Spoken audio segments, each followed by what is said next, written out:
Welcome back, everyone. I had a couple of people say, so what are you going to do with these pink papers now? Just so you know, the pink papers will be collected and reviewed. We have a group of people who are working on the statewide report. Our thought is that there will be a lot of similarities in this room, so we'll kind of compile those and prioritize those based on what the thoughts were in the room, and then we'll figure out how to incorporate them into our annual report. That's the plan. Now it's time to introduce our keynote speaker for today. Her name is Mandy Davis, and she's the clinical director of the Trauma Informed Project at Portland State. Mandy has a lot of experience working both direct service with victims of trauma, as well as providing consultation and training services for agencies and entities that work with clients who have experienced trauma. We asked Mandy and the division that she works with at Portland State to work with the CRB. We asked her if they would be willing to go and do observations of CRBs in 5 different counties. They went to Washington County, Multnomah County, Columbia County, Marion County, and Clackamas County. And just sat in the back of the room and observed what was going on. So we thought that for this presentation, not only do we think it's important for our board members to kind of understand the basics about trauma, but to also be thinking about what can we do during the review process to alleviate or reduce negative experiences from people who've experienced trauma. Because coming into and sitting at a review is a really difficult thing to do if you think about it from the person on the other side of the table. So our hope today is that Mandy will provide a basic understanding and framework of the trauma issues and give some examples of what we might be able to do during the review process. Then Mandy's going to come back and meet with our staff at our staff meeting in July. And we're going to have more of a discussion about what we could be doing as a program. And with that, Mandy.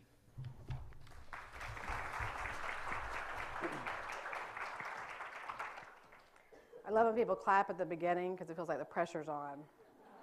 See if I get that clap at the end. So, good afternoon. Good afternoon. Welcoming environment is something we're going to work on doing in all of our trauma-informed care work. So again, my name is Mandy Davis. I am the clinical director of the Trauma-Informed Care Project at Portland State University. And if you know the world of academics, that means there's 2 of us in some cubicles, which is not far from the truth. Myself and my supervisor, my boss, Diane Yachvanoff, are kind of the lead on this project. 3-year funded project. I'm not going to tell you much about it except to let you know that we do both recovery-based services for folks, so we provide psychoeducational trauma groups. We also work mostly with organizations kind of throughout Oregon to be more trauma-informed. And hopefully by the end of an hour and a half, you'll have some idea of what that means. Let's see if I can make this work. So how many of you have heard me talk before? Okay, so good. Not too many know all of my jokes. A couple of things you need to know about me is I'm not from Oregon, as noticeable about my accent. I am a Southerner from North Carolina, so my accent comes out the more I talk. But oddly, a myth about Southerners is that they all talk slow, because I don't. I talk very fast, especially when I'm given a bunch of information in an hour and a half. So bear with me, I will try to slow down. But you also, I really do think, will get the information you need to get. And there are lots of folks in the room who know a lot about this, so you can kind of access those resources as well. So I'm going to throw a lot of information at you today about what I want to get to is what is this thing called trauma-informed care that's very popular right now? What does it mean to do it? And then I'm actually going to, and in order to do that, you have to know something about trauma. So we're going to do a mini quick neurobiology kind of lesson about the impact of trauma, okay? And then we're going to talk about trauma-informed care, and then we're going to talk about how might the CRB apply this. So specifically based on our observations, what are the things you're already doing? What are the things to enhance that make your work more trauma-informed, okay? A shout out to the 4, I think we actually did 4, Leola, maybe not 5. I think we did 4 CRB observations. Shout out to those 4 for letting us sit in. So Diane and I went together, or we went separately and sat in the back and observed. That's never fun. So sometimes that's not so fun to have people watch you. So thank you for letting us do that. Because it makes this a lot more meaningful. We're super excited to be working with the CRB. This was my introduction to CRB, was this project, and I'm kind of amazed. Diane came back, and the energy of all of you is just kind of exciting, and you're in a really great place, I think, in a real position of power to make some pretty big changes, changes for the families you work with based on the work you get to do. So one thing, again, we're going to be talking about trauma for an hour and a half. It can be a little overwhelming. Your brains may be like, ah. So take care of yourself. I mostly work with women who are involved in the child welfare and court system. So that's where a lot of my examples come from. So that's just from my so that's why I'm going to be talking mostly about that. That doesn't mean that trauma doesn't kind of across all different populations. What I will constantly ask you to do as I'm going through information today, I want you to be asking yourself, does this have anything to do with my role in the CRB world? Okay? Whatever role that is. How might this make a difference for me? Or this isn't relevant at all, Mandy. None of this makes a difference. Because trauma-informed care is about you deciding how to apply this, okay? Because I will give you some ideas, but you're going to have to kind of continue to grapple with this yourself, okay? Does that feel comfortable to go forward? Okay. I like the big yes in the back. Thank you. So how many people have heard this concept about trauma-informed care? It's funny, kind of on either side. It's a little bit down the middle. Okay. So what trauma-informed care is, very basically, it's using what we now are learning, and we're learning so much more now than we ever knew about how the trauma impacts the brain and then how that manifests in behaviors to redo the way that we do programs and services so that we are not re-traumatizing folks, which our service systems have pretty much done a really good job of in the sense of re-traumatizing folks. Not consciously, all the time. Okay, so that's what we're interested in, is to really assess, to use the information today. I'm going to ask you to be thinking about your process from the time a family member knows about the CRB, the first letter they get, the first contact they have, all the way through the process. Through that process, what are the ways that we can make that less traumatizing, okay? And you are the experts in knowing what that is, because for a lot of things we can't change. For instance, I work, been training law enforcement the past couple of weeks. Handcuffs are always traumatizing, right? There's no way to make being handcuffed, not traumatizing or not re-traumatizing. But did you know there are ways to make it less traumatizing? Like don't do it in front of everyone else. Like you can walk the person around the house. So that's what I'm looking at you to think about. What are the ways to make it less traumatizing of the things that already are, okay? Trauma-informed care is different than trauma-specific service. Trauma-specific services are applying interventions, I call it the acronym world, applying interventions to reduce the consequences of trauma. So this is trauma-focused cognitive behavioral therapy, TFCBT. This is EMDR. This is CBT. Again, all these interventions that you would send a family member to reduce their impact of trauma. We believe that everyone should be trauma-informed. Not everyone should do a trauma-specific service. So the CRB can be trauma-informed. CRB is not going to be providing trauma-specific services. Does that make sense? Because this is part of the thing that we want to do as we provide you information is you're going to go out and provide other people information about this. And this can be kind of a confusion for folks. So helping people to know you're going to be trauma-informed but not trauma-specific. Okay? There are some agencies out there that provide trauma-specific services that are not trauma-informed. I know you don't know who they are, right? We strongly believe that trauma-informed care is absolutely essential for survivors of trauma to engage, retain, and participate in services. Absolutely essential. So test me on that at the end if you buy that by the end of this, okay? We also think the lovely part of it is it's really helpful to all of us. Nothing that I'm going to ask you to do in a trauma-informed care world shouldn't be welcoming and wonderful to anybody. And this is really important because we have interventions that's different. Sometimes interventions are only for this particular population. That's not trauma-informed care. Does that make sense? Okay. Because I don't think trauma-informed care is a fad. I think it's here to stay, and I think it's got. I get really jazzed about this because I think it's very hopeful. And what I love about trauma-informed care is all of us can do it. When we do training around trauma-informed care for agencies, we train bus drivers and cafeteria workers and janitorial staff and the person who answers the phone, who is usually the most important person, right, for reducing trauma when somebody enters a system, okay? So in order to get on the same page, let me tell you what I think about trauma. You might notice I'm a pacer. One of the trauma-informed care things is let people move, so I practice that myself. I'm very conscious that I might fall off today, which would be an in vivo experience of trauma-informed care. So trauma can be a single event, right? I often am not working with folks who have had one single event of trauma, okay? The folks I'm working with, the folks I would argue you're working with, are folks who have experienced multiple trauma, okay? We now call that complex trauma. You may have heard developmental trauma disorder. I like to call it, I think John Breer labeled it trauma with lots of layers. And I think this is important because, again, I think if we think single incident trauma, a lot of this won't make sense. But these are folks who have experienced trauma in childhood. It's moved on to adulthood. It was in adolescence. And then the systems get involved, and those systems re-traumatize folks. So we have trauma on top of trauma on top of trauma. Okay? So we're talking about the cumulative effect of that trauma that then might be sitting in front of you. Okay?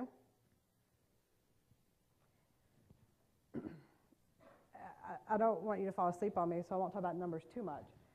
But the message to go home with is trauma is prevalent in our society. Do you work with folks who experience, raise your hand if you work with folks who experience complex trauma. Okay. I would argue most of the folks that come see you in the CRB process probably have complex trauma. Because if you're dealing with child welfare, something's gone on that has been traumatic, and then the system itself is often re-traumatizing. Okay. So we do know there are high rates of trauma in our population. How many, by show of hands, know about the ACEs study, the Adverse Childhood Experience Study? Okay, look around for the people who have their hands up because you need to know about this study. Ask them for more information. This is really powerful data that came out. So this is a study. I will refer to it as the ACEs. It's called the Adverse Childhood Experience Study. It was done in 1995. So this was done out of Kaiser. They interviewed 17,000 enrolled adults in the Kaiser Health Insurance. And they asked these folks 10 questions about, did this happen to you in your childhood, yes or no? And they asked about things like child abuse, neglect, sexual abuse, but they also asked about, a parent who was incarcerated, a mental illness in the home, poverty, homelessness. So not just interpersonal violence, but also other circumstances that create adverse childhood experiences, okay? And you answered yes or no on 10 questions, and you get a score of how many yeses you answered. You can take this yourself. Don't do it right now in your head. What they found was what kind of gave us a bunch of data that everybody is very excited about, or is validating a lot of what we already knew, which is 2/3 of the sample had one or more adverse childhood experience. More than 10% had a score of 4 or more. Okay?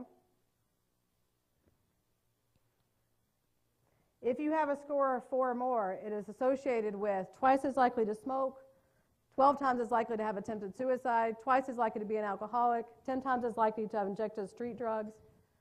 Also highly correlated with prostitution, mental health, substance abuse, criminal behavior, and physical health problems and early death. What I want you to really pay attention to is who the sample was about. The sample for those 17,000 folks were 46% male and 54% female, 74% were white, 46% were 60 or over, 20% were 50. So if you look at 46 and 20, 70-something, 60-something% were 50 or older, and most had some college or more education. What this told folks was we used to go in and sample like folks in a domestic violence shelter and said, did you experience violence in your life?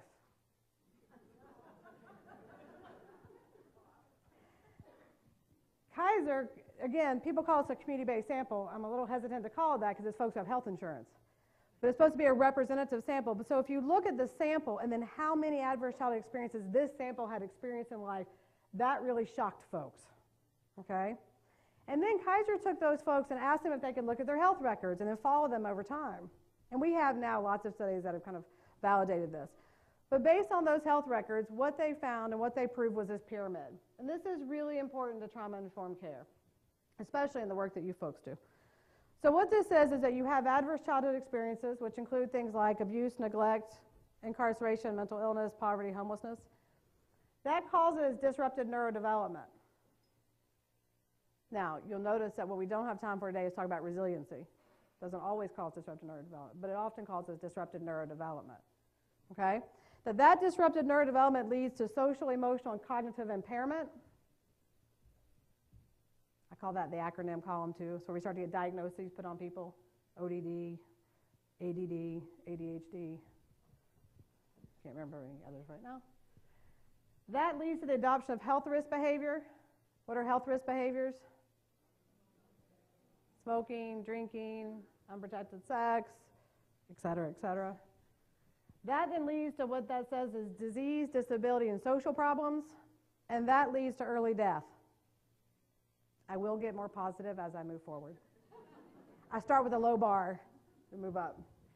Now, a couple things about this pyramid that's really important is what do we know about early intervention and disrupted neurodevelopment? Changes it.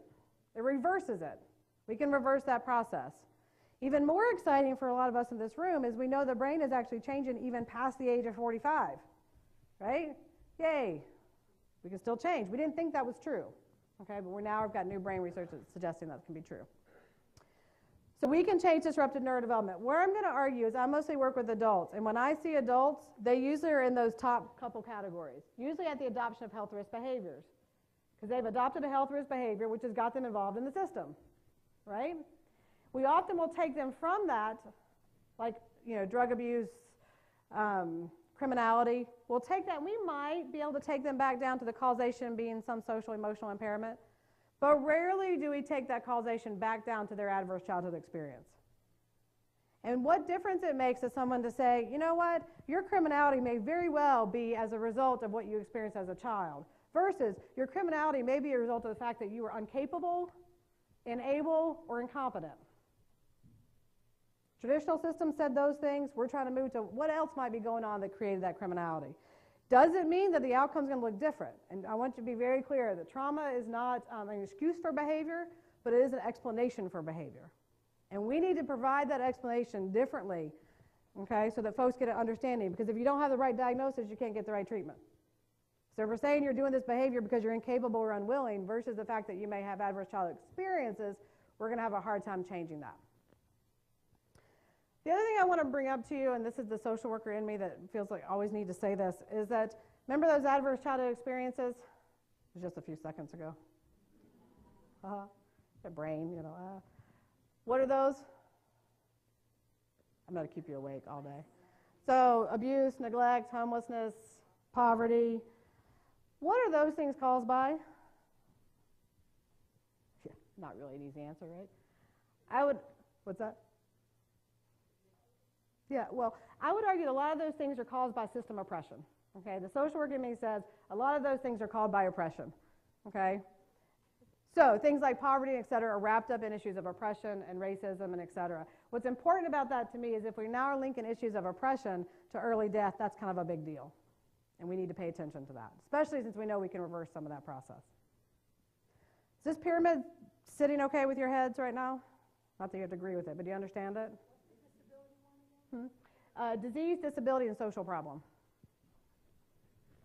And you can Google ACEs. You'll get lost in it, but you can Google it. So we're going to talk now about trauma. Again, many quick, everything you ever need to know about trauma in the brain by someone who's not a neuroscience. So I'm not a neuroscientist. So I'm trying to take this information that's coming out and apply it to how I work individually with folks in the room, which is what trauma-informed care is all about.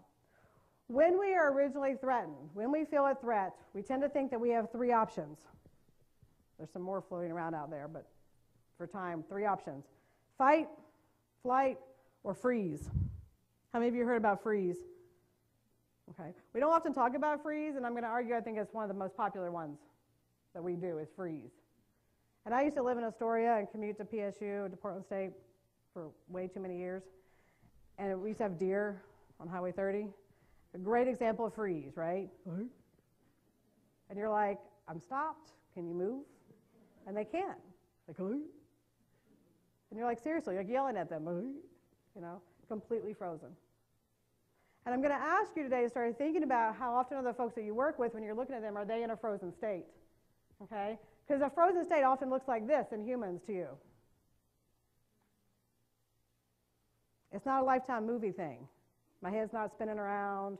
You know, there aren't crazy things happening. What I'm saying to you is that sometimes it's hard to notice if you're not attuned to it. So I want you to start now being attuned to how often are people freezing or dissociating when you're talking to them. Okay? Because I do think it's the most common thing, especially in high anxiety meetings. Right? Now, fight or flight. Running or fighting. What's really important about understanding fight or flight is that sometimes it's as drastic as hitting people and fighting or running away, but sometimes it's not so drastic and dramatic as that. Okay? So think about, the question you want to start asking yourself is, how do people fight or flight now? How might people see that? And since a flight might be not showing up for appointments, right? Fight might be not willing to do the things you're saying to do. So I want you to re-examine how you think about how might fight or flight manifest in the folks that we often work with. Because it's usually, I don't usually get punched. I've yet to ever get punched. But I see a lot of fight going on. Okay? So how does that look for you? There's some new research coming out about tend and befriend, and I mention it because I think it's important to not neglect it, but there's not a lot of data about it, so I don't spend too much time. But the idea here is that I think it's in female primates, they have found that they tend to their young. So they don't do fight or flight. They actually tend to their young and then befriend allies to protect against a threat. Interesting stuff to think about, because with a lot of folks I work with, when they go for that befriending thing, they get stabbed in the back. Doesn't work out so well. Okay? And so we have to think about what does that do long term to folks when you go to do that thing you know to do and it's not working. Okay. Now, the folks I work with, and I think the folks that you kind of work with, have what we call complex trauma. So what we talk about here is that the folks are experiencing this fight or flight over long periods of time. Long periods of time, years potentially. Okay? So they're kind of always on that hyper alert.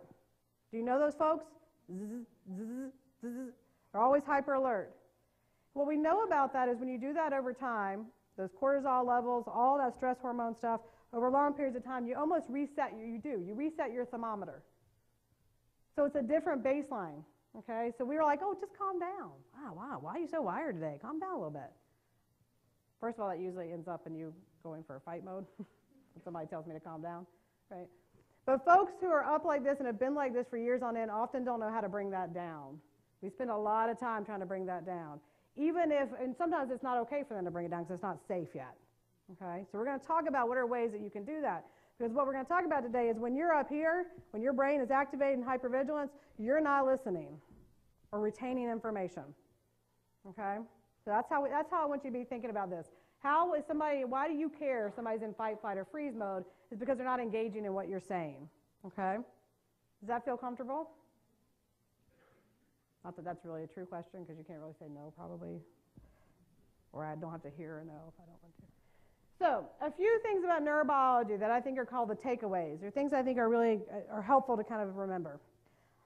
The brain is built to be use dependent, which means if you don't use it, you lose it. Right? You know this about math skills. It took you a minute to remember that you don't remember them, right? When Dan Siegel's work, you know Dan Siegel's work, some of you know that. So Dan Siegel has this thing about children and the brain. He has this little activity that is kind of nice to use sometimes. So you take your hand. Have you done this little hand thing? So you take your hand. This is your amygdala. We'll talk about in a minute. This is your cognitive brain, which is your thinking brain. When you're in a state of threat, you're like this. So your amygdala is the only thing activating itself, right? It's the only thing information is coming into. Your thinking brain is not available to you. The brain is relational. We want to talk, the brain needs to kind of have serve and receive. Throw something out there, something comes back. That's how we learn, right? We want to be doing this. Most often we're doing this, right? Okay. So what gets fired together gets wired together. So that's one of those takeaways you want to remember. What gets fired together gets wired together. What we're going to do in trauma-informed care is rewire things. So if what gets fired together is that all social workers are evil and mean and hurt me, I need to rewire that based on my behavior as a social worker, okay? If I believe as a child, when we know, especially with children who have experienced abuse and neglect, there's an expectation of being hurt at all times, even if you're the nicest person in the world. Of course I am, right? I call it the social work syndrome. Like, I was just there to help. They didn't like me, right? The assumption from a trauma survivor is you're there to hurt. So they're waiting for it. They're waiting for it. And when you don't do it, we now are starting to rewire. Literally rewire the brain. This is how that stuff changes. This is that changing in neurodevelopment that we really believe is relational based, which is a really cool thing because that's us. It means you're your best instrument to change folks that experience trauma or other people who don't traumatize them. So that's exciting. The other thing is to know the simple to complex about the brain. Information in the brain goes to the amygdala first. That's that, am I danger, fight or flight, fight or flight. That amygdala is the first point of entry for a new information, and it's the fastest. So it's going to react. If this is not available, then it's going to react simply out of threat, okay, versus going, oh, I feel a little anxious right now. Well, that's because I'm standing in front of a room of people. I understand that. I'm not going to die. I'm okay. That's my cognition talking me through that process, right? If I don't have that cognition available, then I'm just nervous and upset and scared, and now I have to act. I have to fight or flight or freeze. Does that make sense? Okay. So the brain cannot isolate memories. I think this is a really important one that I've learned in the past couple of years that's just really changed my practice, which is if I ask you something about your trauma history, you cannot bring back to me just one piece of it. If I ask you just to think about that trauma, you can't just think about that trauma. Your brain can actually physically cannot just say, I'm only going to think about that trauma with that person. It activates all your trauma.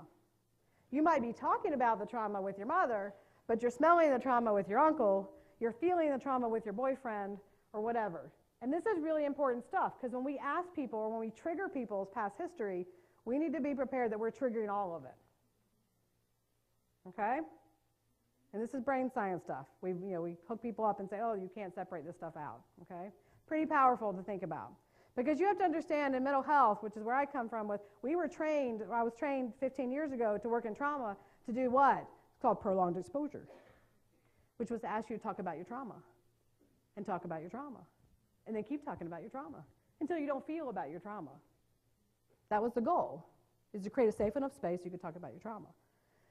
What we're learning now is that may have been what? Re-traumatizing. And probably not may have been, it was re-traumatizing. There are times when prolonged exposure works, but people need to be in a certain safe space for that to be effective, okay? So the amygdala is hypervigilant. Folks are always scanning for danger and threat. So again, I'm going to start to ask you to pay attention to the folks in your meetings. Are they scanning for danger and threat? My argument is yes. Even if you have created the safest space, they're still scanning for threat and danger.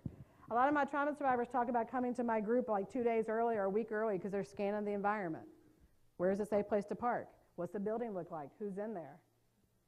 Okay? So folks are really going to be scanning for danger and threat. And what happens when you are worried about threat and danger is your resources are taken straight to your amygdala and they're taken away from your cognition, right? And this makes a lot of sense because if you're coming up to threaten me and you're standing in front of me and you have a gun to me and I say, hang on, I need to do that pros and cons list that my therapist and I've been working on. So let me think and feel through this. What would be the best option? Can I run? Can I not? You know, that's not going to protect me, right? So the idea here is your cognition needs to shut down and you need to react. So here's the great thing about trauma-informed care is that if we are activating people into their hypervigilance, then their cognition's not available. But we're asking to do nothing but cognitive work often with folks.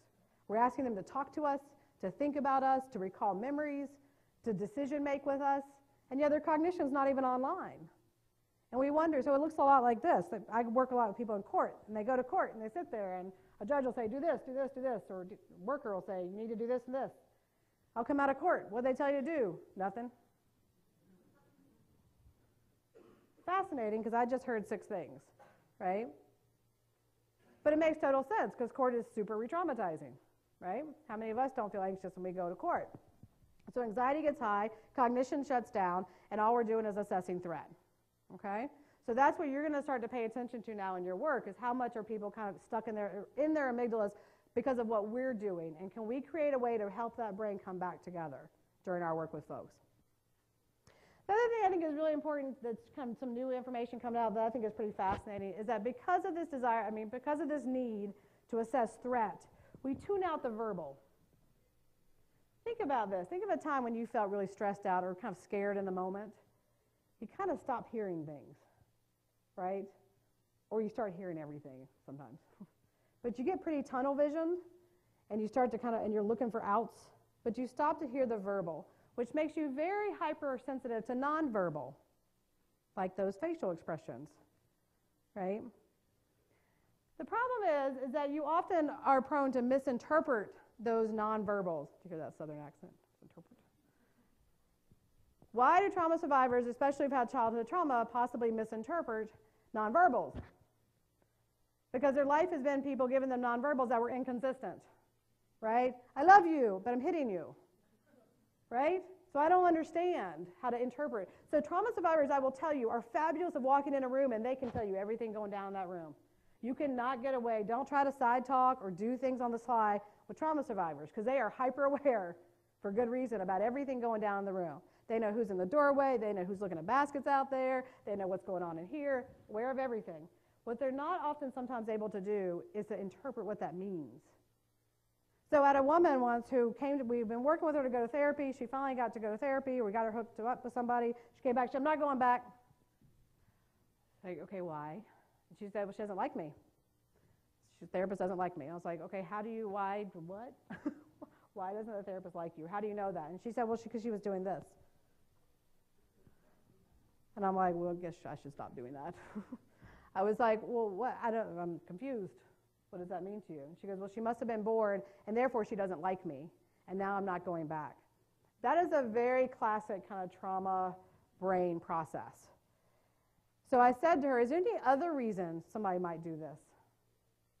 And we were able to talk about the fact that she had quit smoking, and that she kind of does that, and maybe the therapist had quit smoking. We just provided the brain some other alternatives, okay? Because the interpretation to her was, this meant you don't like me. And she would not have gone back to services. Does that make some sense? Because this becomes pretty powerful as we start to look at our own behaviors and kind of as we work with folks. So you have to pay attention to that poker face you do, like in meetings all the time, right? All right, so if we look back at the impact of trauma, we're going to look about a couple things. And these are all the things that I want you to, as I'm saying these things, I want you to think, okay, does that come to play in our work here? The first thing is, because of those things around the brain, because of neuroscience and what we understand about the brain, the first thing that often gets impacted is emotional regulation. Sounds lovely. Emotional regulation. Sounds like a big thing. It's the ability to regulate your emotions, right?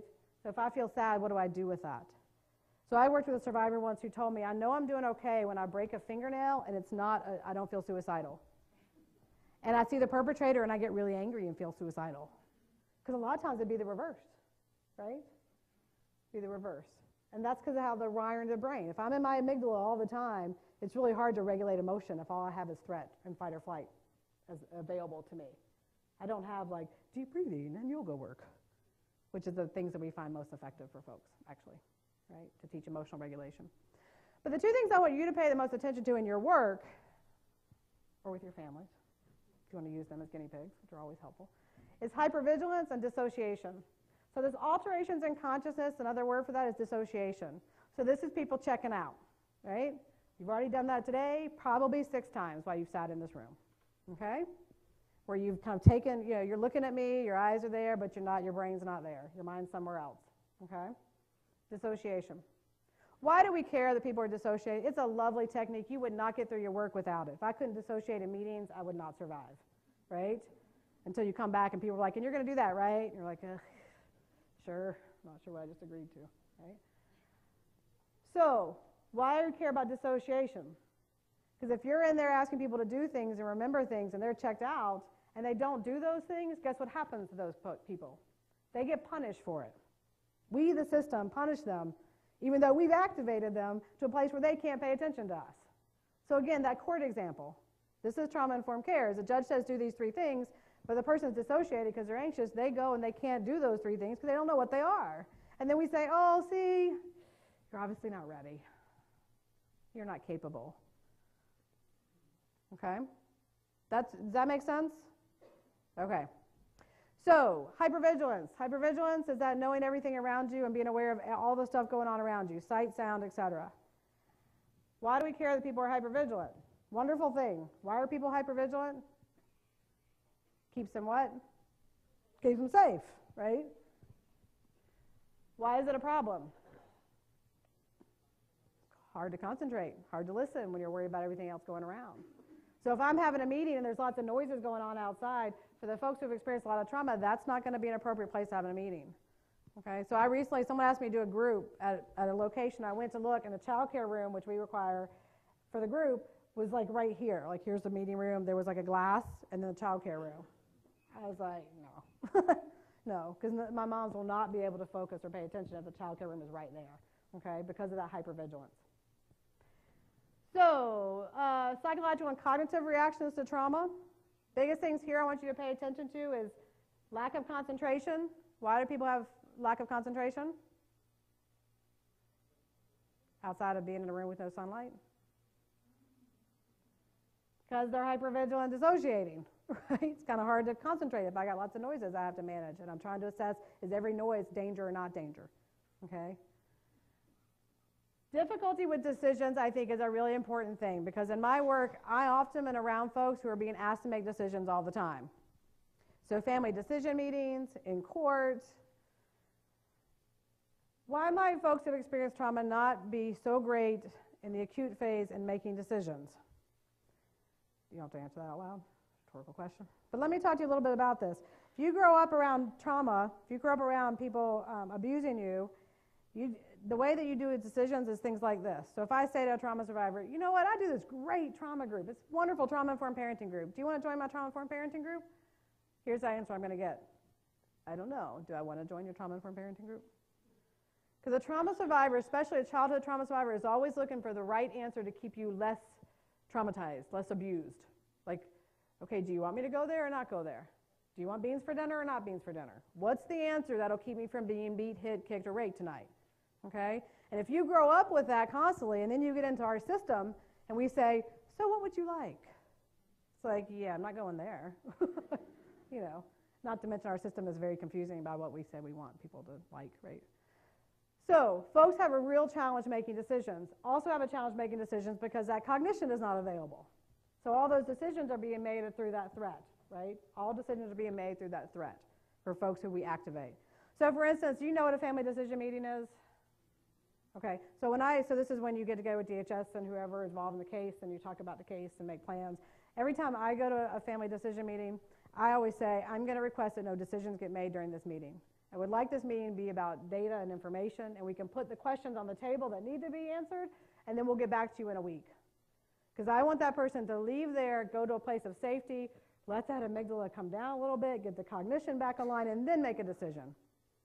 I got super excited recently on a consult of a case when I heard that a judge, and it did not make some of the providers happy, but a judge said, why don't you go back and think if you want to go to residential treatment? Don't answer me now. You come back and let us know. Lovely. And she came back and said, I'm not ready.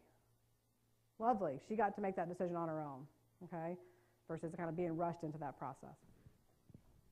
All right, behavioral or physical. The biggest thing I point out to you folks about behavioral or physical implications of trauma is that trauma survivors don't tend to sleep at night. Why don't trauma survivors possibly sleep at night? Night is not safe. Bad things happen at night. Any other reason people don't? Why don't you?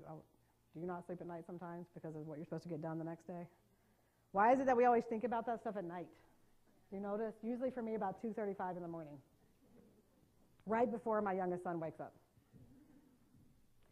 You can tell it didn't happen to me last night at all, right? So at nighttime, everything kind of is quiet. All that stimulus of the day, the lights, the sounds, the noises is gone. And our brains go, oh, hi. You've been trying to hide from me all day. Now I'm back, right? And we know this with small children. You know, they're in the cribs. They're learning how to walk at night, right? So they don't sleep. At least that was the excuse I gave my own son, right? Because all the stimulus is gone. So during the day, you're just sucking it in. You're sucking it in. And at night, you're like, okay, I'm going to try to figure this out. My brain's going to go to work now. So for trauma survivors, when all that stimulus goes away, what pops up are their flashbacks, their memories, all those things they've been trying to avoid all day long are now there, okay? So why do we care about that? I mean, your job is not to increase sleep in trauma survivors. Mine sometimes is. We care about that because if you have appointments at 8:30 in the morning, or if you're doing a CRB meeting at 8:30 in the morning, you might want to pay attention to whether the person is able to focus based on their sleep. Now, that may not be a choice. And in trauma-informed care, we may not be able to change when meetings can happen, but it's something to pay attention to. So I don't ever do a group before 10:30 in the morning because trauma survivors won't show up. And then we say things like, oh, you didn't show up. Oh, it's 8:30 in the morning. You must not care about this. Instead of saying, usually the first words out of my mouth, in fact, I was doing a training last week with law enforcement and kind of first responders, and I said, how many people in the room slept last night? And I got like half the hands. And I immediately said, well, then we need to redo this because your brains are not going to be able to stay on top of this topic while we go through this. That's what trauma-informed care would say. I did this training somewhere, and there was some folks in the state of Oregon who were doing mental health court, but it was really early in the morning, and they were thinking, oh, maybe we could change that a little later. That's trauma-informed care, okay? Does that make sense? Well, you're not going to change the fact that the person is staying up all night because that's not your job. But your job may be to say, because I know trauma survivors often are up all night, maybe there's something we need to do differently about when we start things or end things, or at least acknowledge sometimes, some of the trauma-informed care work is simply saying this. We're getting ready to start our meeting. I know it's really early in the morning, and it's not uncommon for the folks I work with to not sleep at night. So just know that I'm aware of that. If at any point you need to stand up and move around, please do that. That's trauma-informed care, okay? What I want you to pay attention to is how do these things around trauma-informed care, how does this impact of trauma and neurobiology intersect with people getting their basic needs met, okay? If the only time that food boxes are handed out is 8:30 to 9 in the morning, then we're not going to help people get their basic needs met because they're not able to get there in the morning, okay? A couple other wonderful things about neuroscience on the positive side is that our brains are built to change. They love to change. We want change. I know a lot of people say they don't want change, but your brain wants change. You may resist it, but our brains want change. Positive interactions, which communicate safety and connection, are foundational to changing unproductive brain patterns. That's a lot of words to say the work that you and I do with folks is what is necessary to change brain patterns. Because it's going to rewire and refire, right? And this, to me, is everything about trauma-informed care, is this final bullet, which says every interaction the survivor has with a provider system has the potential to do a couple things. It can either add to the trauma experiences, which is it can traumatize people. It can reactivate traumatic memories, which is re-traumatizing. Or it can provide a sense of safety and enhance emotional regulation. We want to be on the third one, in case you didn't get that. We don't want to traumatize people. We don't want to re-traumatize people. We actually want to provide safety, okay? Now, an interesting thing here is this little process, which I continue to find fascinating. What this says is based on what we know about the brain, that you have to have a sense of safety before you can learn to regulate your emotions. Makes sense, right? If I don't feel safe, I can't regulate my emotions. If I can get to the place where I'm emotionally regulating, then I can do some cognitive processing. If I'm not flailing around, if I can kind of regulate my emotions, understand what they are, then I can think. But only then can I think. If I can get to the place where I'm cognitively processing, which means I'm thinking, then I can get to a place of exploration. And we have to be able to explore things to learn new things. Do you know that our system constantly asks people to learn new behavior, right? Learn how to not use substances. Learn how to parent in a more healthy way. Learn how to regulate your emotions. We can't get there until we have exploration. And then we get some new learning. New learning needs to being able to access new resources for growth. This is very much based on like if you need food, animals need food, they have to learn how to get food, and all that food goes away. They have to kind of be able to access new resources for growth. If you have emotional regulation and cognitive processing, then you get to make meaning of things. And if you can make meaning, you get a coherent narrative, which I won't go into because that's a whole mental health kind of thing. What I want to pay attention to here is where do you think most of our folks are at in this kind of formula, folks we work with? Yeah, they haven't gotten to emotional regulation yet, most folks, which means we should be focusing on what? Safety. Most of our clinical interventions are focused on what? Cognitive processing. Yeah, cognitive processing, new learning, right? The curriculums, the handouts, all that stuff.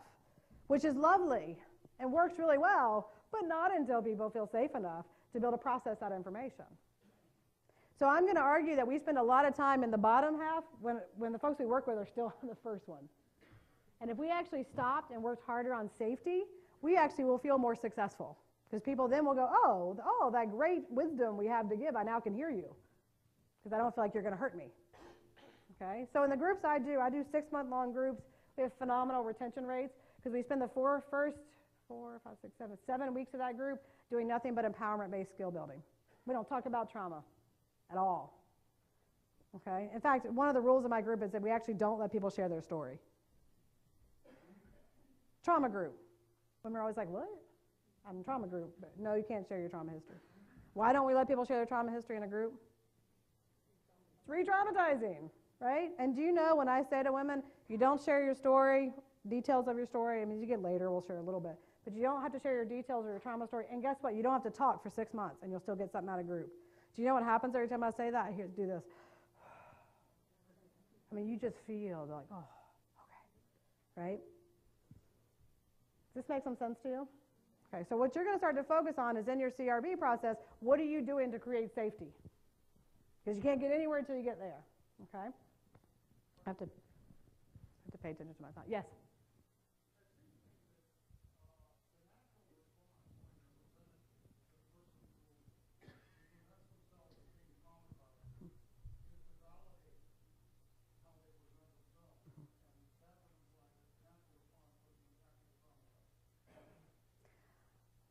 How would you validate them that would be traumatizing?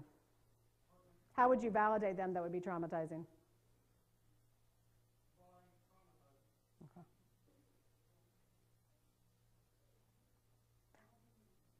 I'll have to think about that.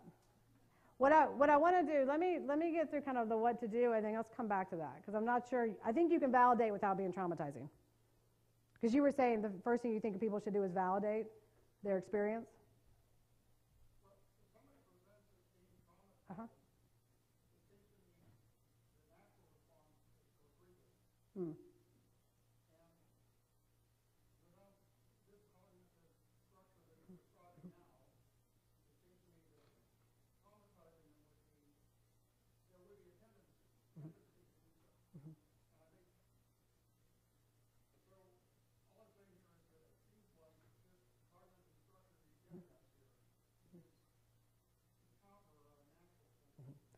Right, right.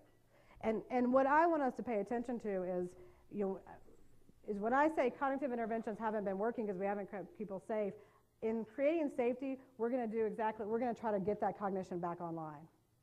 And that's oftentimes I feel like I'm talking to the cognitive brain. And I try to even use, I'll use words like let's think, let's talk, let's recall, because those are cognitive-based words to try to get that cognition back online.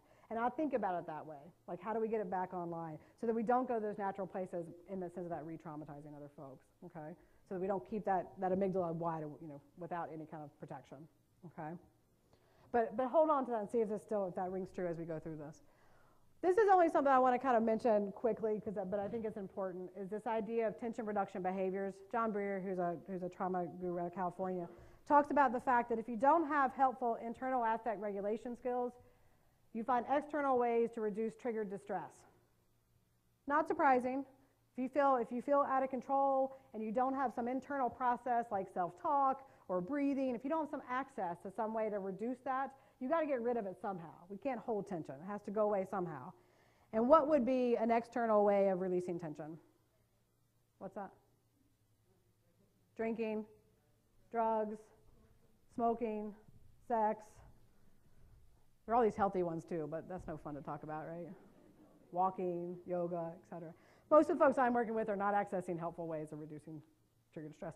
What I think is important, the reason I want to bring this up to you is what I think happens so often is that we are the ones triggering folks, again, not consciously, hopefully, but our work is triggering folks, and then they go off and do one of these things like use drugs to reduce their triggered distress that we triggered, and then we punish them for it. This happens a lot around visitation, right? If you have to go to a DHS office, sit in a room with 3 people watching you to visit with your child, guess what? That's pretty stressful. And then you leave and you go smoke a joint. We say, oh, see, I don't think you're ready to parent your child. Instead of saying the two things we can do about that are, one, we reduce the triggers if we can, and some we can't. But if we can, let's reduce the triggers. And for those that we can't reduce, let's talk about it. Visitation is really triggering and stressful. What are you going to have available to you right afterwards for you to reduce that tension and stress? So like in my groups, the women requested I extend. Folks were showing up late. I couldn't figure out why folks were showing up late, so I said, why are folks showing up late? And people were really nervous about coming to group, and they were going to have a smoke break. And our child care didn't open in time for them to get a smoke break, drop off their children, and get into group on time. So guess what? We opened child care earlier. Simple solution. People are on time. Didn't cost us much more money to pay for an extra 20 minutes of child care. Okay, so again, trauma-informed care. I'm not changing what's triggering them, right? I'm not taking away their stress, but I'm going to create a different environment for them to work with that. So you might think about that in the sense of how you prep people to come to your meetings, right? So I say to people when I go to court, these courts can be really stressful. Here are my rubber bands. I walk around with rubber bands. I'm like the rubber band crazy person. Everybody's smacking rubber bands when they're with me because that's a tension reduction behavior that's a lot more socially acceptable than smoking a joint before you go to court, right? So sometimes I meet people at court about an hour early and I make sure they get something to drink and I make sure they get something to eat. Really most important thing, basic stuff is usually the most important stuff to do. We walk around outside. We walk around afterwards, okay, because we're going to release that tension in ways. And I'm not going to say, hey, in order for you to release tension, you should go to a yoga class or breathe. Because the trick here about reducing tension that's triggered by distress that's trauma-based is you've got to match the trigger. So if I say to you, when you're experiencing trauma and your trigger and all your memories are coming back and you're at court or you're at a CRB meeting, you're like, boom, you got all this stuff going on, I say, can you take a deep breath, please? What's going to happen? I'm probably going to get hit, right? It's mainly why I don't do it. Selfishly, I don't want to get hit, right? Because it's not matching the level of stress. Breathing is the best tool we have. Now we have science to prove that. And yoga is actually coming out to be the best intervention we can do to help people emotionally regulate.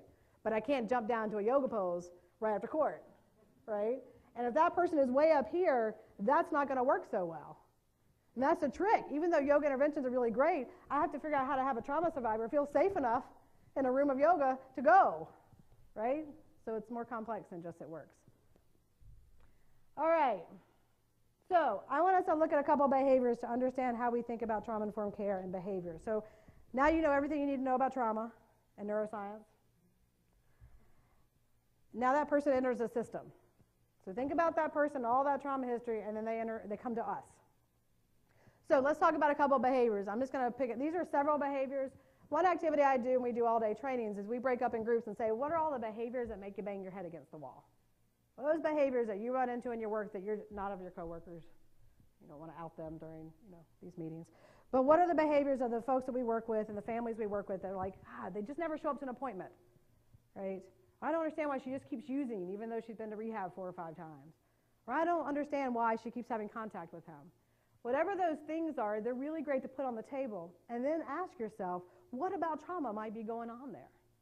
Because if you can kind of rethink about this through a trauma lens, it actually usually makes you a little bit more compassionate, and it kind of shifts the lens. Trauma-informed care is about taking that lens, like the one staring right at me, and shifting it on yourself, right? So how can the organization, the program, the services change to help people be more successful versus how can the person change in a way that makes us work with you better, okay? So let's take, for instance, this idea of avoiding meeting with counselors or other support staff. So let's talk about not emotionally engaging and not showing up. So I want you to take a couple minutes because you need to wake up because all your faces are dissociating and it's hot in here. So I want you to take it. I won't give you much time. It'll be frustrating for you. I'll create some anxiety. I want you to talk among some people at your table, and I want you to answer this question. What does the non-trauma-informed system say about a person who doesn't show up regularly for appointments, even though they say they want to come, but then they keep not showing up? So talk amongst yourself for a few seconds. What does a non-trauma-informed system say about not showing up?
so let me hear what you came up with. So someone continues to not show up to their appointment or to services that they've asked for. And again, you're going to hear me say in a minute when we talk about your role may be in a place to educate. If a colleague were to come to you and say, I got it. This woman she just doesn't care. She never shows up to any of her appointments, Mandy. What does the non-trauma informed system say about her? She doesn't care. Irresponsible. Not important enough. Must not want the kids back. Yeah. Threatening. Well, hang on to that one. That's a trauma-informed system says that. Is there another one over here I missed? Lazy, yeah. So, what about trauma might be going on of why someone might not show up? They're scared to death. Yeah. Most of our services are like this, right? I mean, I know that when I meet somebody for the first time, I'm nothing but a walking trigger because you don't enter my world unless we're talking about trauma, right? So it's like, hi, I'm a trigger. Sorry, I know that, and I can tell you, knowing that you're a trigger is half the battle to me. Because again, I think a lot of folks out there just kind of don't even think that they're a trigger, and that's always not a good place to start with. Let's start with that. I know I'm a trigger, so how am I going to, by knowing that, what am I going to do differently to create different space for you? Okay. So let's now discuss this idea. So I should say, if we're talking about mental health referrals, just because that's my soapbox of complaints, because I'm mental health people, is that people don't show up because they're scared, because they're triggered, they don't remember. Why might people not remember to show up? Because they're dissociated, right? So in my groups, we do reminder calls a day before group. I had one woman that I called 2 hours before group. And it was like, oh, we'll just call you 2 hours before group. Instead of being like, well, she never shows up. We could spend 4 hours assessing it, or I could just call you. And so I have an intern that texts her every day 2 hours before group, and she comes to group every single time.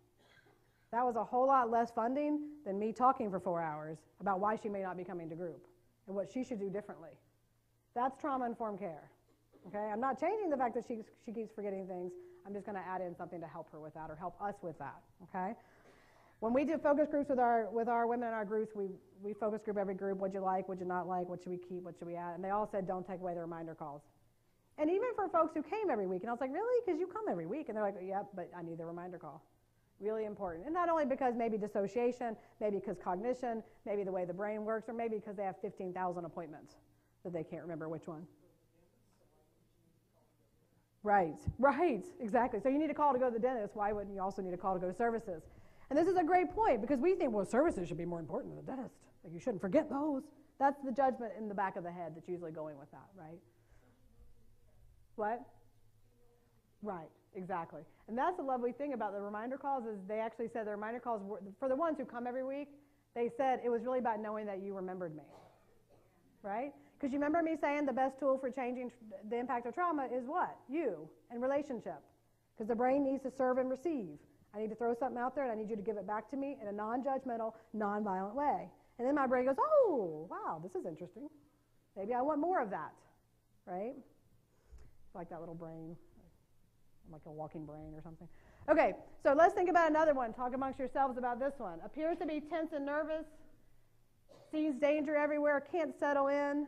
So this is someone who comes, she comes in the meeting, she's on her phone texting, constantly texting, picking up her pocketbook, taking a call. So talk what the non-trauma informed system says about that person. Can't settle in, seems nervous, can't focus, fidgeting all the time.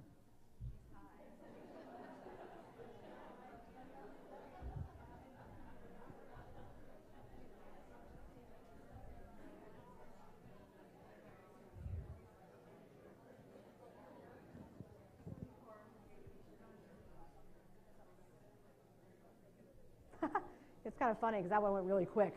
You know, so what does the non-trauma informed system say about this person? Probably high. It's time for that random UA. What else? On your are you not on your meds, right? Are you on your meds today? Did you forget your meds? Anything else? Huh? They want to be somewhere else, yep. They don't respect my time. I showed up for this appointment, I'm here, this is my time, and you're on your phone, right? Anything else? There's always something else. So that's the trauma-informed, might be something else. But for a lot of folks, it's always like there's always something else that's more important than this, right? And then we ding people for that. You didn't feel like it was important enough, right? This is a big one for your using, your meds. It's time for a psych eval, right? There's a great document out there called Community Re-Traumatization. You can Google it. It's public domain. I don't know. I don't know if we're going to be passing out these PowerPoints. It'll be on the PowerPoint. I think we'll give this to you. There's a resource, and it's great. They basically surveyed survivors and said, what were things that really just re-traumatized you in the entire process? And it's things like coming to a meeting with a cup of coffee and not offering one, right? I mean, it's fascinating to read through this. It's just bullets, so it's great. And this was a big one about this, have you taken your meds today? But those words just spun people out because they were incompassionate and not right. So what about trauma might be going on here? Hypervigilant, right?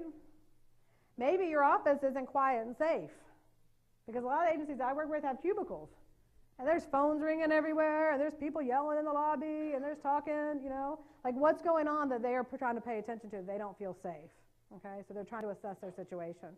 In my groups, we have a rule that you cannot have conversations on the phone or talk to people via text on the phone, but you can play with your phone.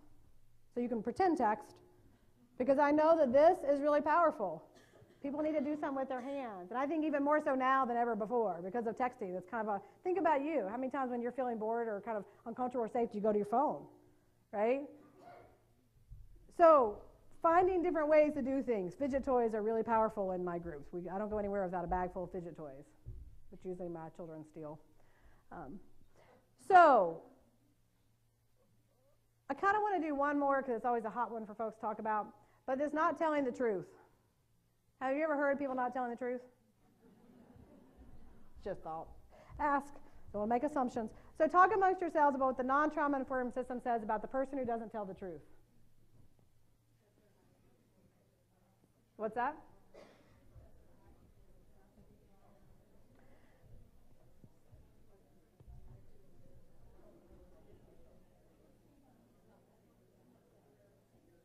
Let me ask you, actually I'm going to change this up a little bit. Let me give you a scenario, because I think this is probably, I think you might attach to this.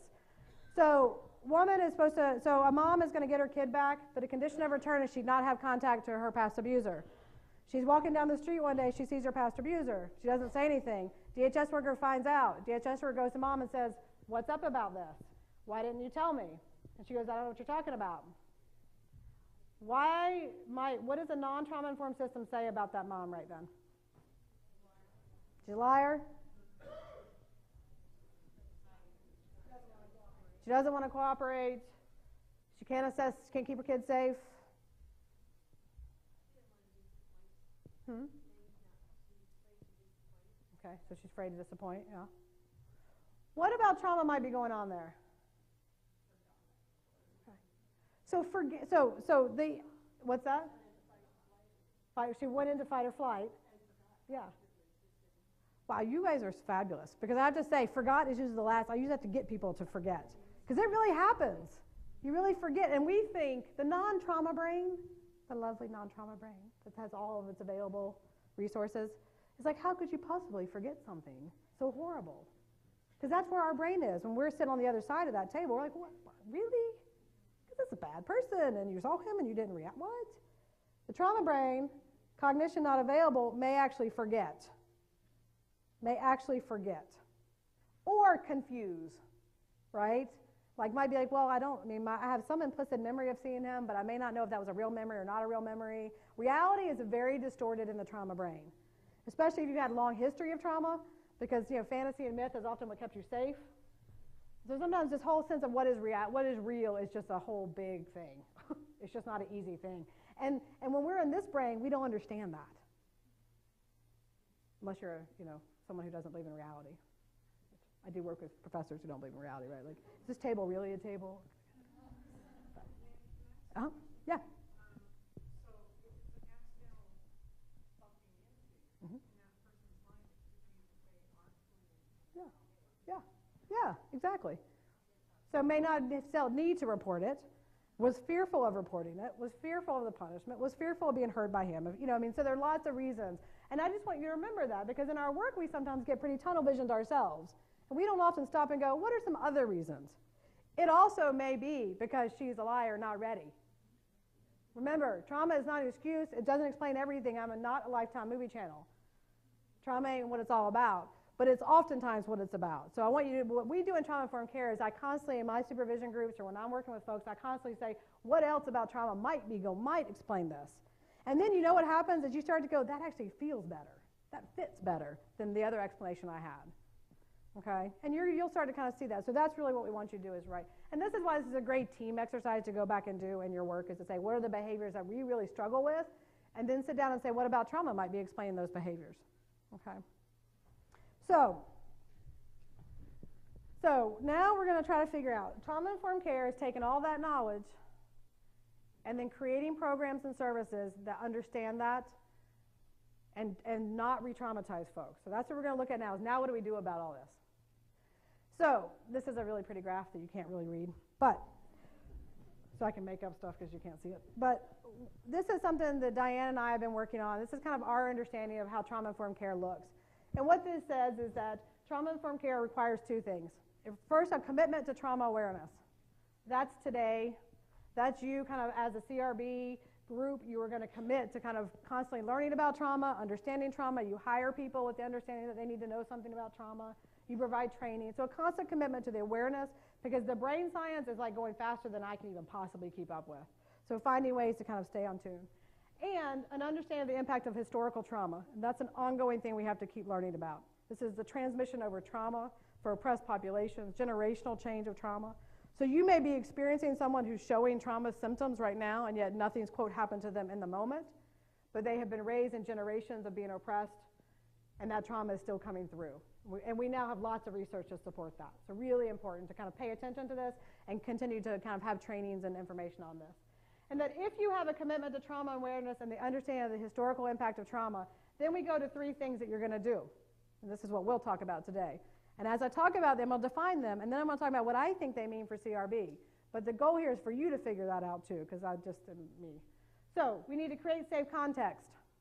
Number one, right? Because we can't get anywhere unless people feel safe. We need to restore power, because trauma does what? Takes power away. And what do our systems often do? Take power away, right? So we need to find ways to restore power in your system, and we need to value the individual, which sounds very social worky, I know. I keep trying to, I was doing law enforcement, I was like, oh, I can't believe I'm going to say value the individual. But it really means letting people know that they are valued and worthy of what's happening in front of them, because trauma survivors don't believe that. You are there to hurt them or punish them. So trying to figure out ways that we can kind of show value to the individual, restore power, and create safe context. So let's talk about how this gets done. So when we talk about creating safety, which is where you should spend most of your time, because it's going to take some time, there are two things around safety, physical safety and emotional safety. And you should know that actually being safe is as important as what? Perceived safety, feeling safe. So I was recently testifying in a trial last week for a survivor of rape that I work with. And she and I were walking up to the 5th floor of the downtown courthouse. And we walk up, and she had been told to go. It was for this kind of pre-hearing thing. Offender was going to be there. We walk up, and there's nobody there. It's kind of an empty hallway. It's pretty quiet. And I'm like, did you get any direction about where you should go? And she was like, no. So I'm walking around. I finally found an administrative assistant that was sitting in an office. I walked in, and I said, I'm sorry, we're here for this case. We don't quite know where to go. And she's like, well, you can just sit there. And I said, well, let me give you some more information. Obviously, I'm not being clear. So we're here for a sexual assault case. I need to know where the offender's coming out. I need to know where a safe place we can sit. Survivor's pretty nervous. Well, you can just sit there. You're fine. I said, well, can you let me know where the offender's coming in? What door? Literally, offender's coming in. She was like, oh, well, he'll be coming in right there, which was right beside where I said. But you're safe because isn't he in custody? And I said, yeah, he's in custody. And she goes, well, he'll be escorted by multiple law enforcement. You'll be fine. And she was right? She was right. We would be fine physically. But there's no way I'm going to have a survivor sit in front of a door while the offender walks out with 3 cops around them and not think she's going to lose it. Not to mention that I'm going to lose it because I'm the one, I'm reacting also, right? And so I said to her, I hear what you're saying. So let me say again that I appreciate that you have my physical safety covered. What I'm concerned about is that I won't feel safe and we won't feel safe. Can we please go somewhere else? And then she said, oh, and she kind of got it. That's trauma-informed care. It wasn't that she was trying to be kind of malintended. She just kind of didn't get it. And she's like, oh, well, then go in the courtroom, because that way you'll already be sitting there. So it's like, great, okay, wonderful. But had I not been there to have that conversation, I'm going to bet you, knowing this person, 70% chance she'd have left that courthouse. And that case would have not happened. Okay? So that's what we want to be doing. So physical safety here, where you have your meetings, where are they? That was really rhetorical, but in the DHS office, right? So is that a triggering place for a lot of people? So there you go. You already know what you're starting with, right? DHS in Multnomah County, is Multnomah County around here? Multnomah County people? So Multnomah County folks, we laugh all the time at DHS Multnomah County about, like, you're fighting buildings all the time. Like signage, like where is the front door of the Alberta branch? You know, it's like I get off here, I walk 4 blocks, there's like, I don't know. So it literally, we actually walk into buildings and see and assess safety. What do the chairs look like? Are all the furniture beat up? I walked into a branch one time, and there was a TV in the children's room playing a talk show about child sex trafficking. Dead serious. So I walked up to the window and was like, excuse me, could we maybe turn that off, right? I was in the victim witness waiting room at the courthouse last week. Small room, no windows, TV on, talk show, not appropriate talk show. Again, are we creating a sense of safety? So look around your physical environments. Have somebody walk through your environment and say what parts feel safe, not safe. How do I get to the bathroom? Where is the bathroom? Does it require a key? Where do I park? Is the parking lot safe? Is it not safe? So those are things you want to think about physical safety, okay? Who can hear what's happening in this room? I've been in some meetings where I can hear other people outside the room. And if I can hear them, guess what? I'm assuming they can hear me, and that's not okay, right? One thing that we don't have time for today, but I can't not say to you, is that we believe in trauma-informed care. This is a parallel process, which means the same things we asked you to do for the families you work with and creating safety, we think you have to be done for you as well. So we also will come into agencies and say things like, what helps you feel safe? So the first time, for those of you at CRB, the first time you sat in as a volunteer or as a board member and did your first meeting, how did you feel? What made you feel safe? Was it knowing that you had a staff member there to tell you and to kind of help if you needed it? Was it having practiced? Was it having, like, refreshments? Probably. A lot of those things that you're already doing. Those things are also very true for the families. So it's helpful with the parallel process because it's usually not a trick. We believe in vicarious trauma prevention plans. So do you have a plan for how this is impact you so that you can retain your work, because consistency and retention is really important. So in emotional safety, what we're talking about here is clear and consistent boundaries. Do people know what you do and what you don't do? We talk about transparency, and for any of you who work with DHS cases, my clients, the women I work with, call this the T word, meaning they don't like it. Because we often say to them, you're not being transparent. And they, you know, why would I be transparent? Right? Why would I be transparent with a system that I don't think, you know, respects me? But I actually was sitting in a group the other day, and I was talking about transparency. We were talking about the importance of transparency. So, for instance, I have all my women get emails. I email to everybody all the time. We make decisions as a group. It's a different way of doing it. It takes a lot of time. But what was fascinating to me was one of the women said, transparency, what does that mean? I was like, well, that's a great question. Can anybody in the group tell me? This woman who's been in the system for a long time said, well, yeah, it means you don't say anything. And she was serious. And there was another woman across the table who went, yeah. And I was like, oh, wait. It's like, oh, wait, we've got to step way back. It's exactly what it doesn't mean. So this is a thing of, you know, another trauma-informed thing is we want to constantly explain everything before people ask the question. So anytime I use a word like transparency or, I don't know, behavior or affect regulation, I'm going to say, and that means, et cetera. I'm not going to ask, do you know what it means? I'm going to just tell you what it means. So transparency, explaining the why. We're going to talk about this at CRB because you do this in really great ways, okay? And this is something that's a really powerful point for you that you want to keep doing. Why are we doing what we're doing? Why am I talking? Why am I reading this statement? Why are we sitting this way? So explaining the why immediately brings down anxiety, okay? Predictability, knowing what's going to happen next, and providing choice. Now, choice is one of the things, I don't know that in your world how much option you have in choice. I call it true choice. Because oftentimes the folks in the system get a choice like this. You want to attend that group Mandy does, right?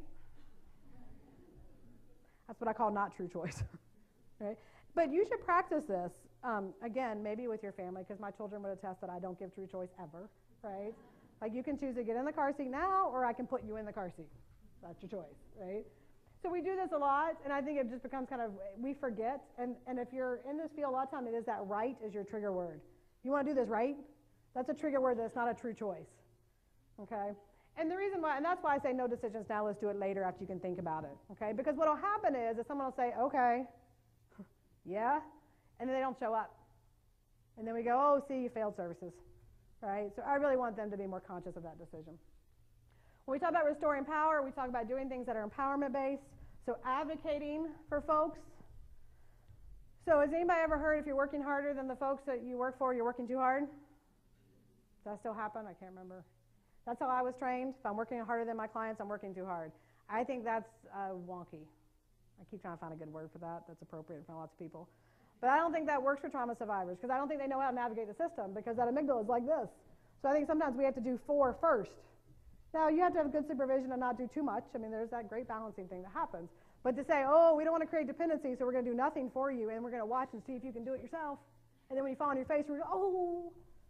Instead of saying, oh, maybe I can call for you, or you can call with you and make sure you get that service.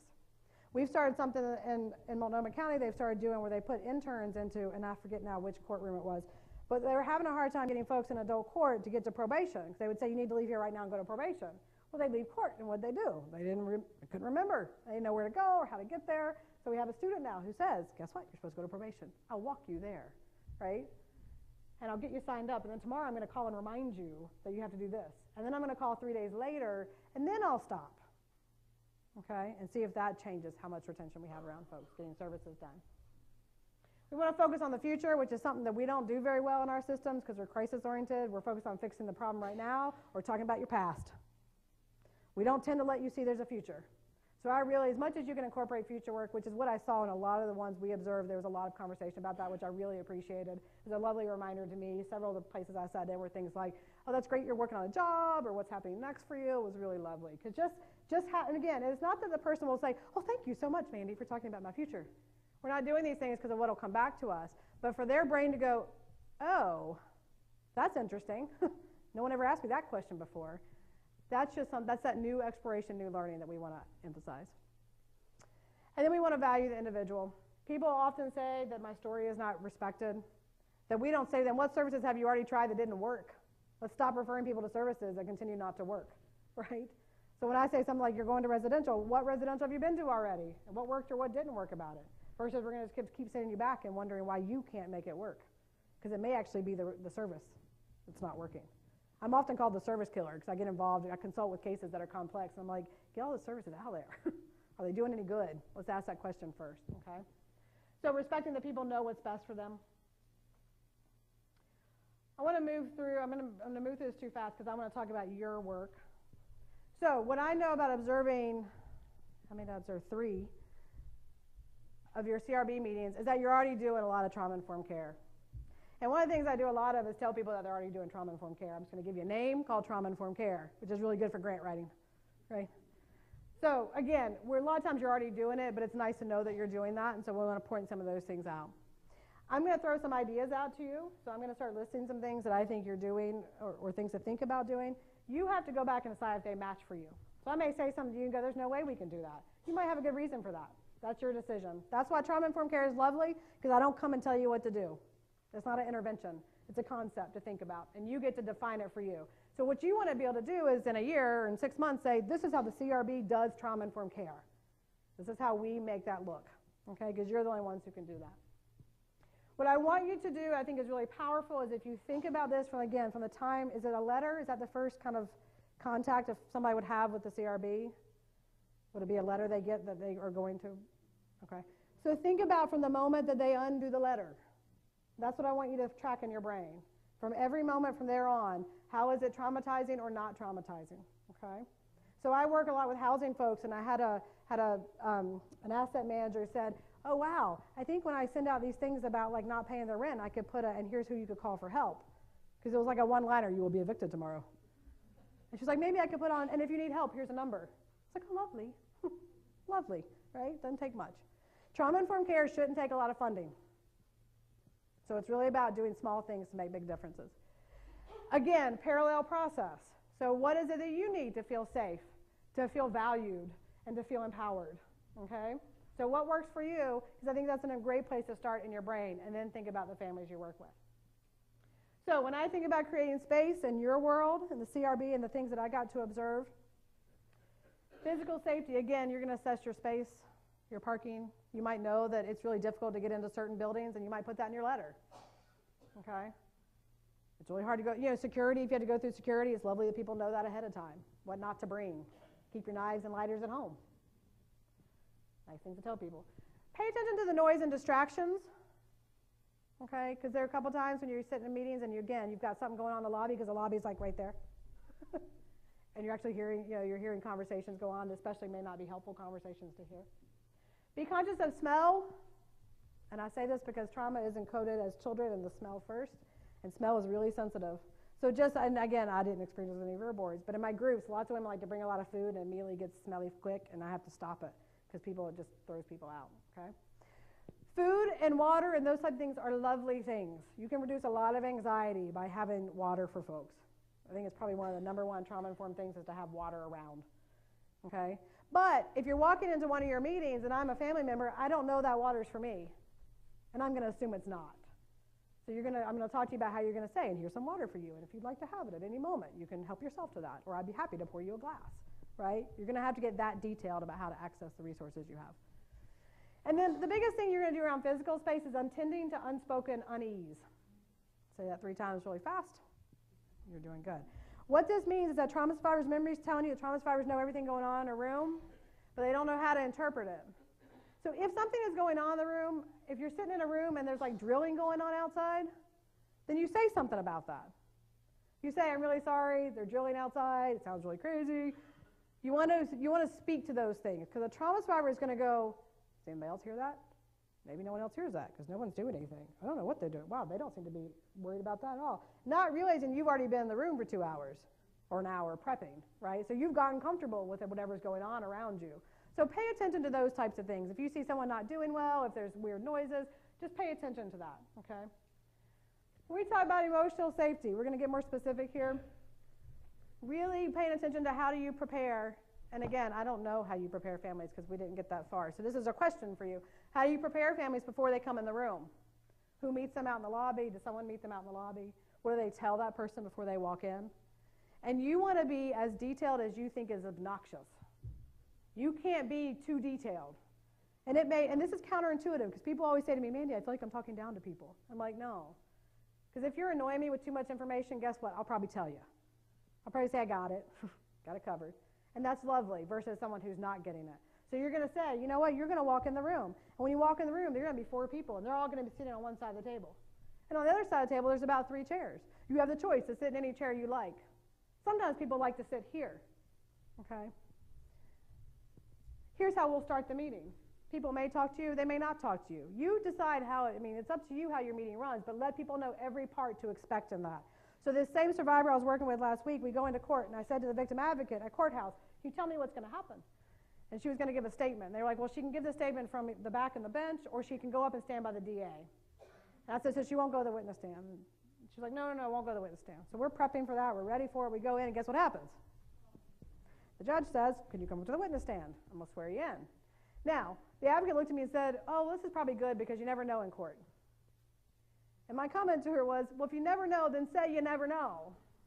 Say you might end up here, you might end up here, or you might end up there. Because not knowing is still important to know. Does that make sense? And I can't explain to you how important that is. You will shift everything if you just do that. Prep people kind of way when they come into your room. Introduce yourself. I've been on 3 crisis calls in the past month, and every single first responder forgot to introduce themselves. Do you know why a first responder forgets to introduce themselves? Because they're nervous. Because they're anxious. You don't show up to crisis like, hi, how are you? Show up to crisis like this. You're good at crisis because you're like this. But an officer just started right in. I was like, whoa, hi, my name's Mandy. So this might be something you think about also, is make sure when somebody walks in the room, say hi, my name, and you can say, we're going to reintroduce ourselves again when we start the meeting. Might be kind of funny, but I'm still going to say hi to you now. Okay? So the people aren't coming in and sitting down and looking and being like, well, I don't know what to do, right? Explain why you're doing what you're doing. You have that lovely opening statement. You might need to tell people why you're reading the opening statement, right? It's kind of funny for you, right? You have to prep the prep, right? But you might say, I'm getting ready to read this opening statement. The reason we read this opening statement so we're all on the same page. And it might sound a little funny because it's got these words in it, but are you ready? I'm going to start now. Does that work for you? Right? That's a little different than just starting with an opening statement. Something to think about. The thing about, you know how you have that raise your hands thing? This is a great example of letting people know what to do. Because I sat in, I forget which one was the first one I sat in, I was like, am I supposed to raise my hand? I looked at Diane, I was like, I'm supposed to raise my hand. And I looked over, and guess what I'm doing? What am I doing when that's happening? I'm looking to see what everybody else is doing. And there was an attorney who wasn't raising his hand, so I was like, well, I don't know. Right? And I'm a little bit nutty enough that I can work with that, right? I'm not going to spin out of control because of that. But if I'm a family member, that might put me in a different place of anxiety, right? So and again, I think what happens is all of us, in my groups, I have to remember my groups. That's why we have 3 facilitators to remind us, because you just get so used to doing this stuff, you're not thinking, you're like, okay, here we go, right? But to stop and say, and when we ask you to raise your hands, we're going to be asking everyone to raise their hand. And that way the person goes, oh, okay. And now you can put your hand down. There was one where I was kind of like this for way too long. What am I doing, right? So again, being really clear about what those things are. Describe the process for the meeting. Here's what we're going to be doing. We'll first be doing this, and then we'll be doing this. Give people time limits. These meetings take about an hour, or they take from an hour to 5 hours, whatever is the reality. Let people know that, because we all get ready for things. You're hanging in there because you know I'm going to be done soon, right? We like time limits in this world. So kind of give people that information. This is especially true when you talk about lots of different populations. They want to know what the point is and how far, when's it going to end and what's next, okay? Jurisdiction, to read or not to read. Is that the right word, jurisdiction, right? That thing you read that says what people did to get there? I'm not going to put myself way out there on the limb and tell you what to do, but I think if you can find a way not to read it. From a trauma-informed perspective, because I don't know the legalities, I'm not a lawyer, I'm surrounded by them in my entire family, but I am not one. I escaped. I don't know what the legality is of this, but I think reading jurisdiction can often be triggering. And so again, whether you choose to do it or not do it, or if you have to do it or have to do some of it, what I want you to do from a trauma-informed perspective is just prep it, right? Know that it's going to create some anxiety. So you might say, we're getting ready to read your jurisdiction because we have to. And so just know that we're going to do that, and then we're going to move on, or if you need a glass of water. You just want to prep it.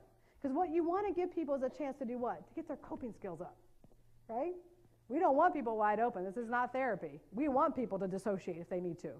Like, I want to give people a chance to dissociate. I'm getting ready to read your jurisdictions. You need to check out, go check out, right? Yeah.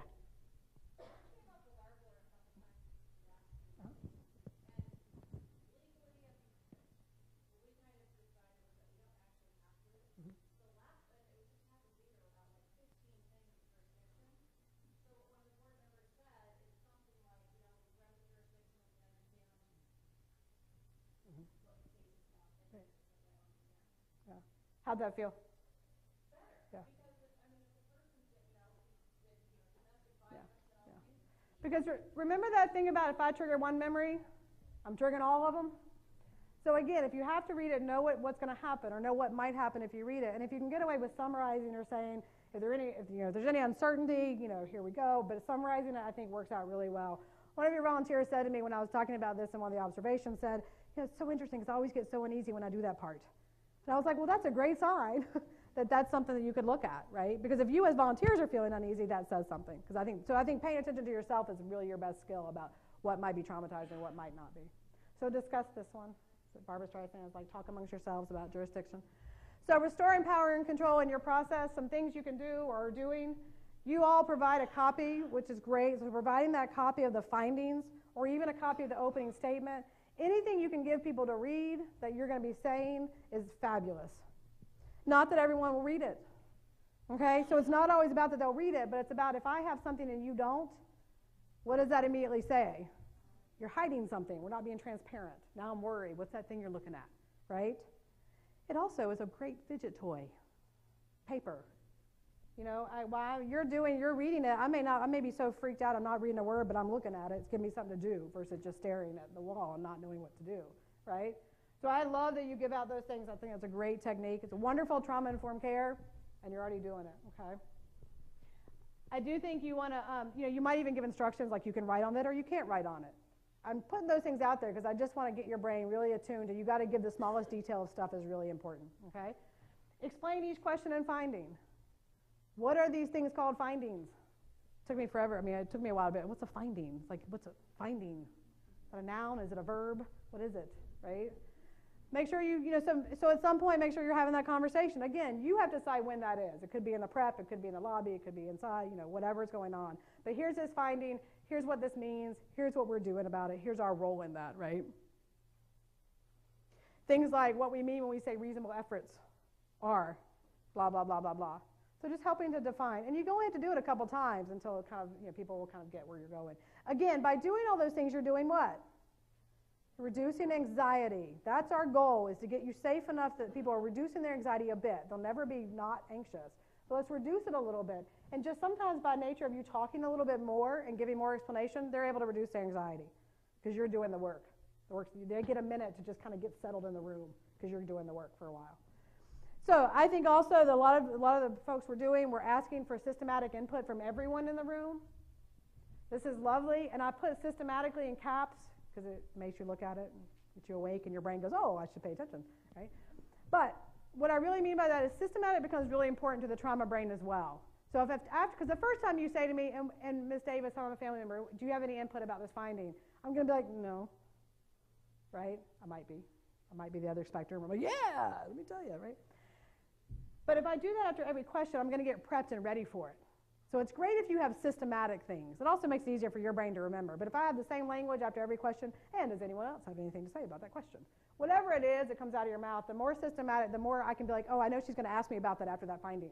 So now I'm going to get ready. Now I'm going to start paying attention differently, right? Does that make sense?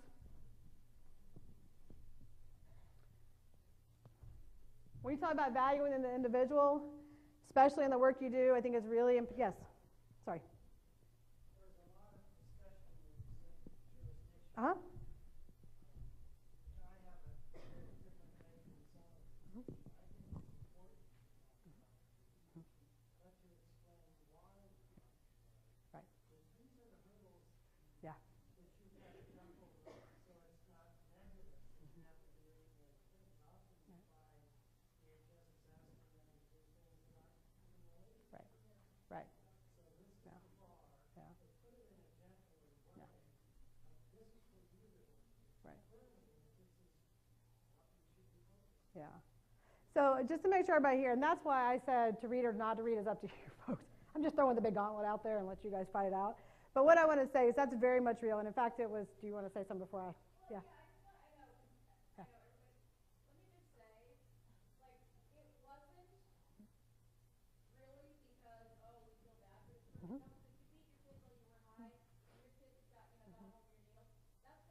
Mm-hmm.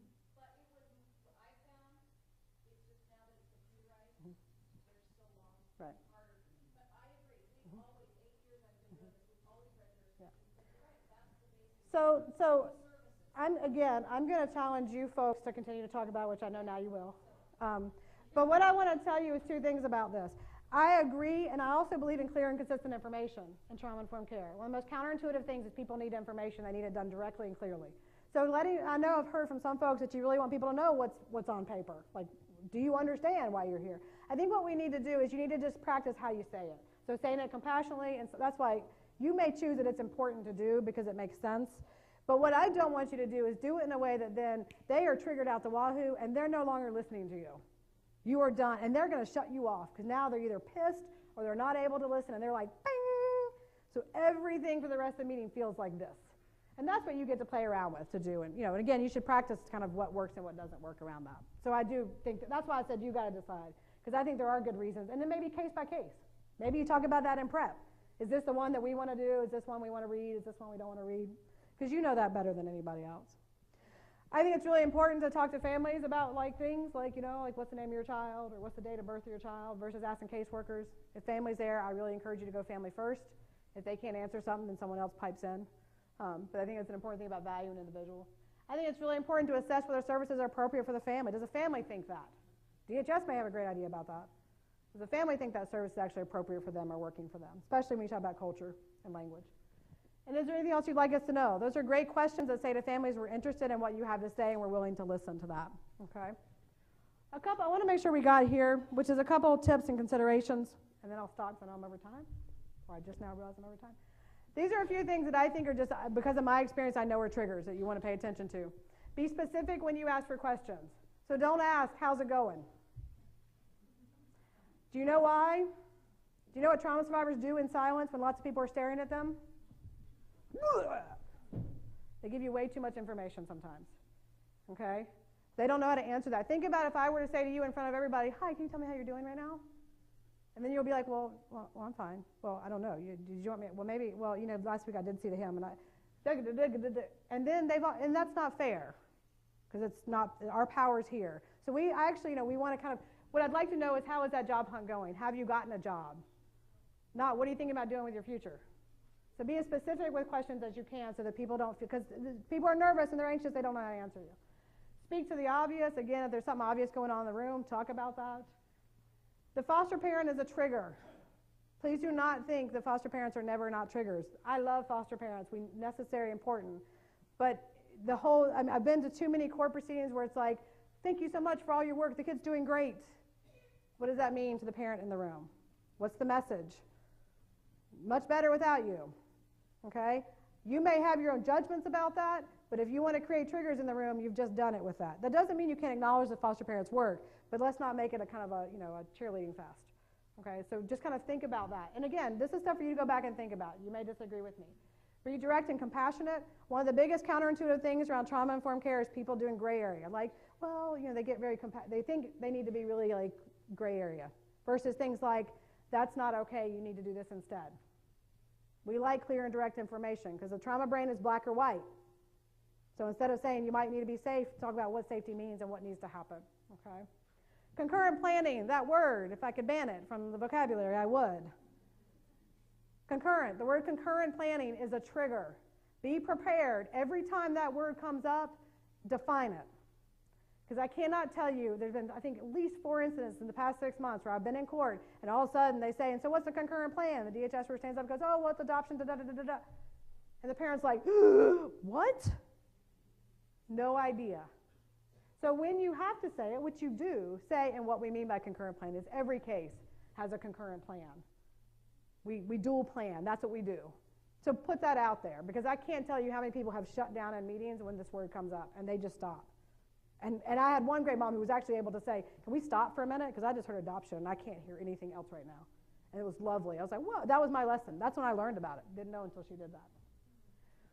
Parent progress, again, what I want you to get kind of attuned to is go back and do some work on what are the trigger words. What are the things that just your forms say or that you typically say that might be triggers? Doesn't mean you don't say them, but be aware they might be triggers.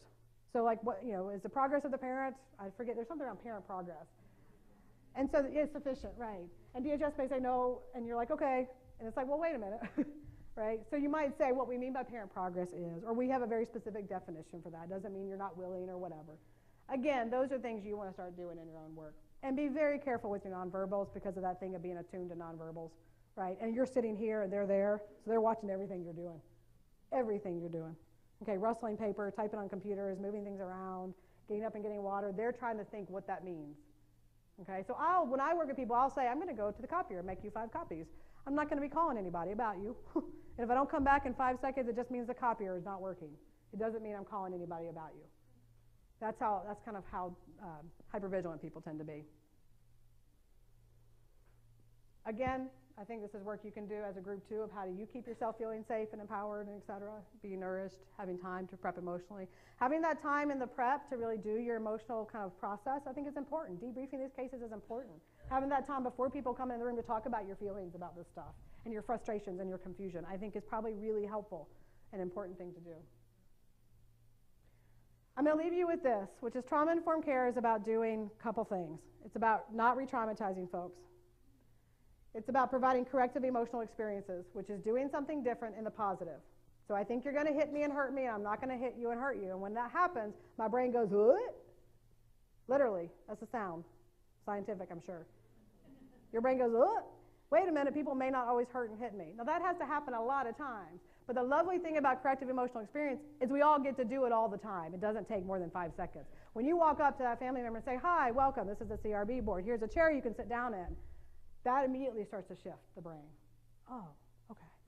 I know what I'm supposed to do right now. Okay? It immediately starts to shift the brain. And that's how we're going to actually change behavior. And I also think it's really important to educate others. And that may or may not be your role. But we can start doing things like, well, actually what we know in trauma is, just to start to help, kind of widen our tunnel vision to why people may be doing those behaviors that make us a little crazy sometimes, okay? So I leave you with this, which is, I think your staff are dedicated, I think you all are dedicated to this issue. What you're going to be working on is how does this look in your world? Because it looks very specific in different worlds. So you can ask yourself, what can you do differently to be a little more trauma-informed? And now I'll let you go to break so you can be trauma-informed yourself. So thank you for your effort, for your time, and for your service.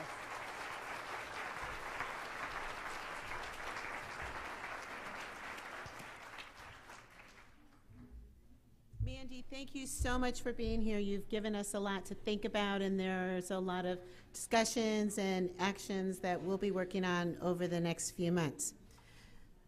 You have a short break, and then there are 4 breakout sessions. The first page of your booklet there has the full schedule. Just so everybody knows, the session that is titled "The School Bell is Ringing" will be the recorded session. So that session will be recorded. We're recording 1 breakout session for each of the breakout periods, and that is the one we're recording this time around. They will be available online. We have sessions start at 3:45, finish at 5:45. There will be a no-host bar set up outside here at 5:45. And dinner will be set. The tables in here will be set, and the doors will be open about 6:15. Okay? Thank you. Have a good afternoon session.